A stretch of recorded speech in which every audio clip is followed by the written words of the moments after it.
Quiero brindar un cordial saludo para todos los compañeros de la SAP Sogamoso, en especial la doctora Claudia. En esta oportunidad voy a hablar sobre el capítulo de la disciplina en el libro de Vigilar y Castigar, Nacimiento de la prisión de Michel Foucault. El tema de los cuerpos dóciles. Los cuerpos dóciles para Foucault analiza el modo en que a partir del siglo XVII el cuerpo se convierte en ese objeto de control y de poder. En este sentido, el castigo era antes físico y ahora recae en su forma de pensar y de actuar y de vivir. Según el discurso y los medios de comunicación, la educación, la política, la disciplina son los dispositivos más interesantes y mecanismos e instrumentos para poder vigilar y castigar, según Foucault.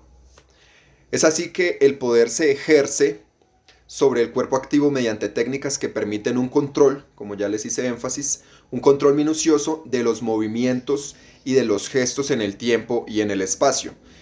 Cabe resaltar acá que el tiempo y el espacio son los aspectos más destacados en este capítulo y en los cuales se van a entrenar, como ustedes pueden percibir en las diapositivas en la imagen, los soldados o los niños que se internan dentro de estos claustros de formación para las guerras. Igualmente las disciplinas serán entonces esos dispositivos que fabrican cuerpos dóciles, cuerpos sometidos, ejercitados y que son útiles. Todos siempre con esa uniformidad que se requiere para el tema de la milicia, según Foucault.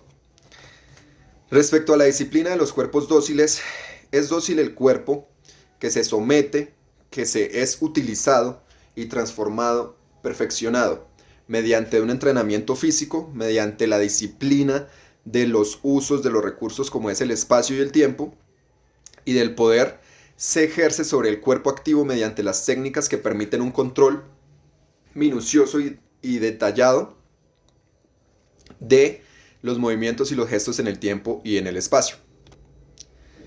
Igualmente se tiene que tener en cuenta la disciplina y el orden. Prosiguiendo las diapositivas que remití, los dispositivos que fabrican cuerpos dóciles están sometidos y están ejercitados para ser útiles. Igualmente, un dato bastante curioso es que Foucault fue llamado como Offran. Durante los sucesos del 68 pusieron en evidencia que el poder no debe ser entendido como algo para monopolizar, sino para centralizar en el poder y el Estado, sino que tiene que ser entendido como un sistema complejo, múltiple y diseminado. Se produce así una ortopedia o arte de prevenir, corregir desviaciones de lo que se considera fuera de la norma y de lo deseado, de lo esperado. Dentro de los instrumentos de poder que menciona Foucault aquí están la inspección jerárquica, la sanción normalizadora y el examen, que ya son como esos estándares para que los mismos estudiantes y que se encierran en esos claustros que ya no se vuelven, por decirlo así, como una escuela de formación, sino más lo vería yo como esa prisión que forman estos mismos soldados o estos mismos objetos de batalla.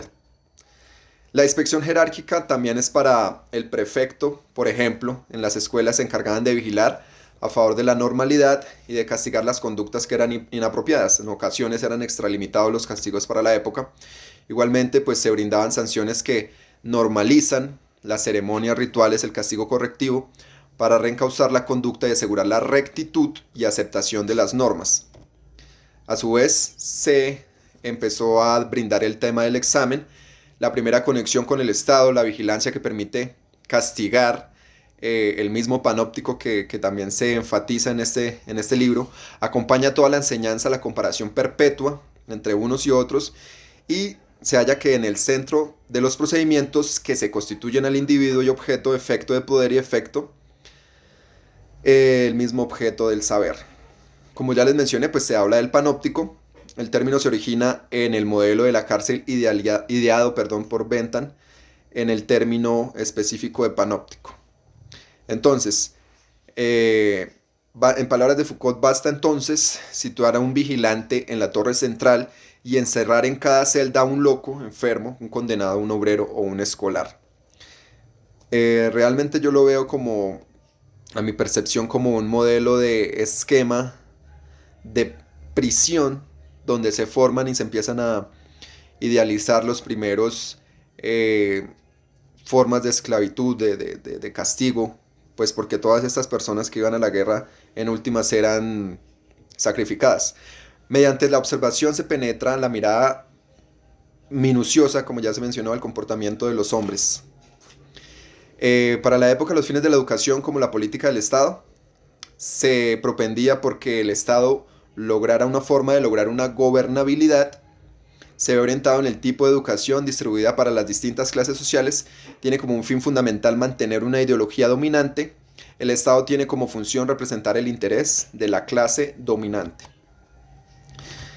Igualmente, el propósito del RIEP es una política pública que impulse una formación integral de todos los alumnos con el objetivo de favorecer y el desarrollo de las competencias y la vida y el logro del perfil y el progreso.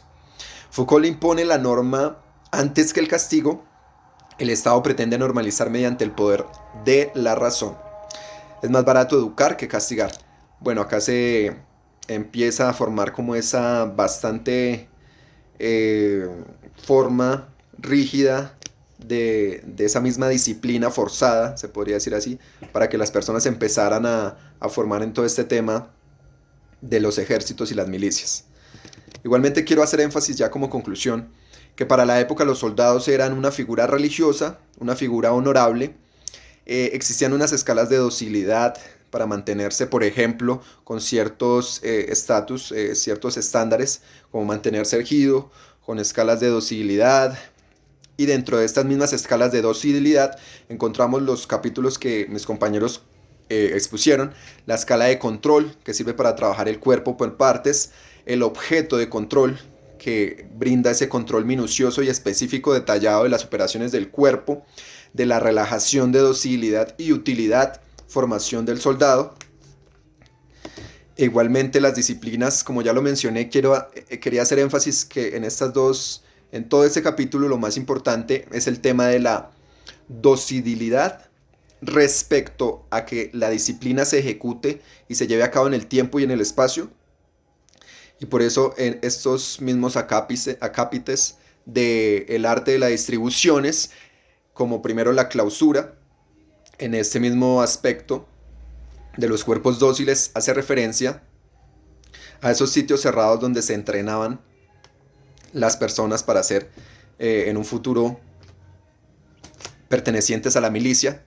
La división en zonas para cada individuo, donde se brindaba específicamente un cierto énfasis en cada virtud del ejército, de la clasificación de las mismas milicias, emplazamientos funcionales o seccionales, que tiene mucha relación con el anterior, y el rango como esa clasificación que se hacía pues de los mismos soldados, esa clasificación por ejemplo a hoy en día para hacer claridad, por ejemplo, bueno, no conozco mucho el tema de soldados y de ejército, pero podría ser como el cabo 1, el cabo segundo, el capitán, el general, etc.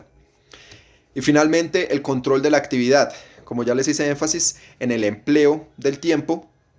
Esto era lo más importante para ellos, que el tiempo era lo más sagrado, religiosamente también se podría decir en ese término, y la elaboración temporal del acto en este mismo lapso de tiempo, la correlación entre el cuerpo y el gesto, que era como esa misma disciplina estricta, bastante estricta para la época, sobre los soldados respecto al cuerpo y al objeto, esa misma articulación y correlación, y esa misma utilización exhaustiva del control del tiempo.